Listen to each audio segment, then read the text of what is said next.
Chapter 4, Metals and Non-Metals. In your previous session, you have studied about physical properties of metals and non-metals. Now we will see the chemical properties of metals and non-metals. So here's our first topic is reaction with oxygen of metals and non-metals. Okay. So after the reaction, we will be able to see which oxides are formed, whether it is forming basic oxide or acidic oxide. So we'll come to the topic now. You must be familiar with the phenomenon of rusting of iron. How this rust is formed? Okay.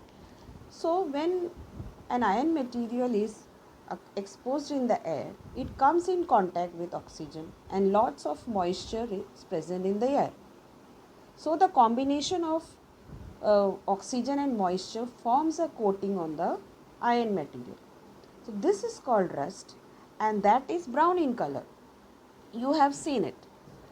Now we will see the reaction or its chemical formula. That is iron is Fe, oxygen O2 and water molecule H2O. So Fe2O3 is formed.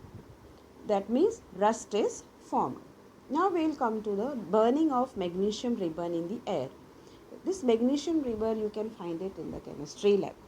So when it is burnt in the air in the oxygen, that what is happening? Magnesium oxide is formed.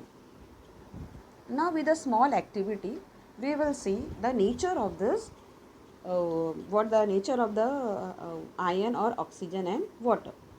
So let's check the nature of rust formed as a result of the reaction between the iron, oxygen and water. You have seen how the rust is formed. Now that rust, what is its nature? We will see with this small activity. Okay, collect a small spoonful of rust and dissolve it in a very little amount of water. You will find that the rust remains suspended in water and shake the suspension well. Now test the solution with red and blue litmus paper. So what do you observe? Is the solution acidic or basic? Here the solution will be basic because the red litmus paper will be turning into blue. When you are checking with the litmus paper, the red litmus will be turning into blue and the blue litmus will be same because this is basic in nature. So we can say metals are basic in nature. Now you must have seen a copper vessel or copper object. Okay, in that you must have seen a greenish color. Okay, so why this greenish coating is like appearing on this copper vessel? When copper metal, when it is exposed in the air or when we leave it in the atmosphere, we can see some reaction occurs. Okay, after some time we can see on the copper object coating of greenish color appears on it. Okay, dull green color appears on it.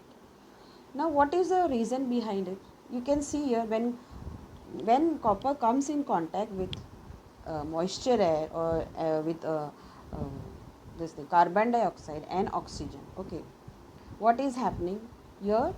Basic copper carbonate is formed. Okay, we are finding here copper oxide, copper hydroxide and then basic carbonate is formed. Now we will come to check the nature of the magnesium ash, what we have obtained. You can see the magnesium ribbon, how it is burned. Dazzling light it is there when it comes in contact with air and when it burns. So an ash is formed there. So we have to check the nature of this ash.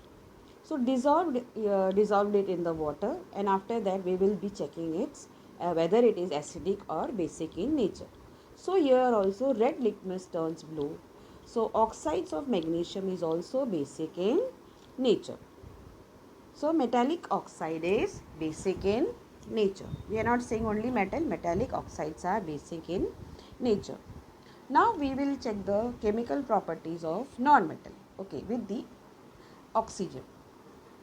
So first we will take the example of sulfur. Okay, so when sulfur, when it comes in contact with oxygen, that is sulfur is only formula denoted with S and oxygen is O2. So what it is formed?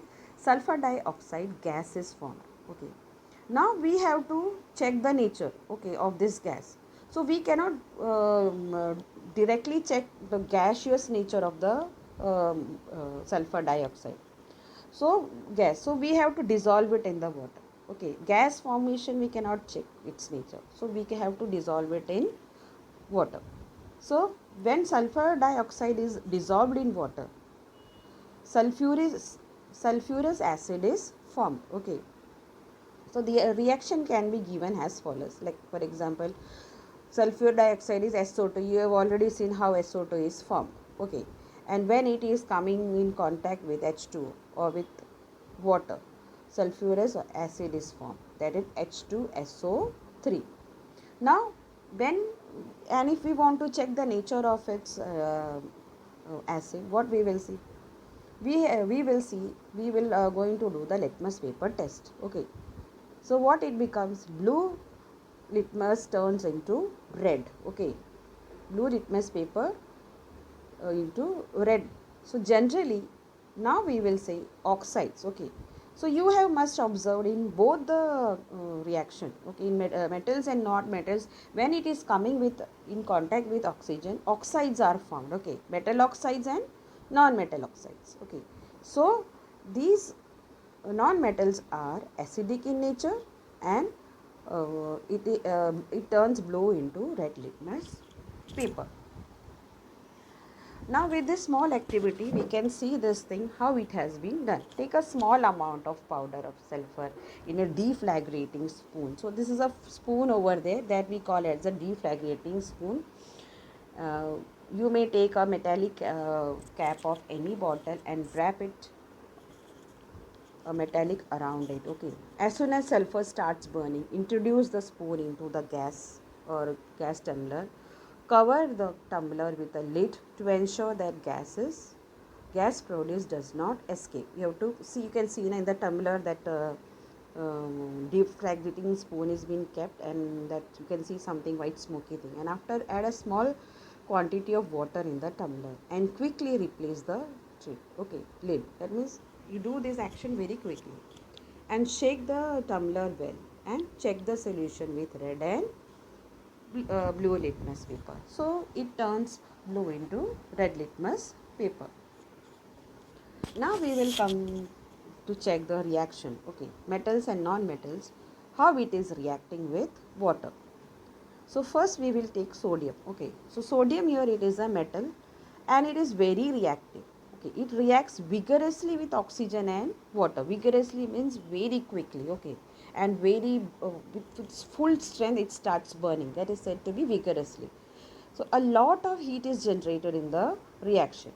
So it is therefore stored in kerosene. So this is the reason it is being stored in the kerosene. Now you can see we are doing a small activity over here. Take a 250 ml of beaker or tumbler, fill half of it with water. Now carefully cut a small piece of sodium metal, dry it using filter paper, okay, and wrap it in a small piece of cotton. Put the sodium piece wrapped in cotton into the beaker and observe carefully. Okay, so you can see here how the heat is being generated. You can see here see the flame, how it is vigorously, how it is burning. So what is the observation, or what is the what we are observing now after it is coming in contact with water? So sodium reacts vigorously with water. Okay, and some other metals do not do so. Okay, for example, like iron reacts with water slowly. So here also one exception is there. Sodium is reacting very vigorously with water, but iron reacts very slowly. Iron is also a metal and sodium is also a metal. Okay. So now we'll come to non-metals. So non-metals do not react with water, though they may be very reactive in air. Okay, you can see in the air, na, how that. So such non-metals are stored in water. So non-metals are stored in water, and for example, phosphorus is very reactive non-metal. Okay, here also one exception is there. Phosphorus is another non-metal and it is very reactive. It catches, reactive means it catches fire if exposed to air. So when it is coming into contact with air or something, quickly it starts burning. That is, will be very reactive. So what we are doing to prevent contact of phosphorus with atmospheric oxygen, it is being stored in water. So here for this reason phosphorus is being stored in water. Now we will study the basic nature of its reaction with acids. Okay. So first we will just see this example over here, and with this example we'll study now. Take samples of metals and non-metals listed in 4.5 in separate test tubes. Okay. So if you don't know the test tube, I'll show you. This is the test tube. Okay. You can see this is a, I have also discussed about Doppler. This is a Doppler also. You can see it. So separate a test tube and label them as A, B, C, D, E and F. With the help of a dropper, add 5 ml of dilute hydrochloric acid to each test tube one by one. Here we are saying discussing about dilute hydrochloric acid. Now there are two types of acids, that is concentrated acid and diluted one. So concentrated one is a pure one which we are not using it. Here we are using dilute hydrochloric acid. Observe the reactions carefully. If no reactions occur in the cold solution, cold in the means room temperature, warm the test tube gently and bring a burning matchstick near the mouth of each test tube. So apart from adding dilute hydrochloric acid, you have to bring a burning matchstick also in front of the mouth of the test tube. Okay. Now after doing that activity, you have to again do the activity with dilute sulfuric acid. Okay, instead of dilute hydrochloric, we will add dilute sulfuric acid. Now we are discussing about this example, so we will just simultaneously I will discuss. Okay, so we are taking two test tube. Okay, one test tube in that magnesium with dilute hydrochloric acid, another test tube with dilute sulfuric acid. Okay, now what is the reaction now? What is happening with the dilute and what is happening with the hydrochloric acid and sulfuric acid? So when magnesium ribbon is burnt, okay, and when it is coming in contact or reacting with dilute hydrochloric acid, you can see I have written here H2. Okay, hydrogen gas is released. Okay, and you must and how you will know that hydrogen gas, it is releases with a pop sound. Okay, it releases with a pop sound, and when it is warmed again the reaction occurs very rapidly, very fast. Okay, the same thing it happens when we are testing it with the dilute sulfuric acid. Again the hydrogen gas is released, and when it in the room temperature, normal temperature. Okay, room temperature means we are not heating it, normal. And when we are heating or when we are warming it, it again vigorously or rapidly the reaction takes place very quickly. So these three things occurs here, in all the three things like magnesium, aluminium and iron fillings. All the three things when we are when the dilute hydrochloric acid or reaction with sulfuric acid, in all the three hydrogen gases released, and with a room warming it, the reaction occurs very rapidly. Now comes the copper. Okay, copper here, it is little bit exception is that it doesn't react with hydrochloric acid, dilute hydrochloric acid. It doesn't react with it, and it only reacts with sulfuric acid, that is dilute sulfuric acid, and there it is producing H2 gas, and when it is warmed, that rapidly that action, chemical reaction takes place. Now comes, so we can see here metals. Now we can see the non-metals here. So when metals are reacting except copper, hydrogen gas is released with a pop sound. Okay. Now charcoal powder, okay, and sulfur powder. Now what is happening with this? When this comes in contact with hydrochloric acid or dilute sulfuric acid, no reaction occurs because they does not react with the acid. Okay, it is acidic in nature.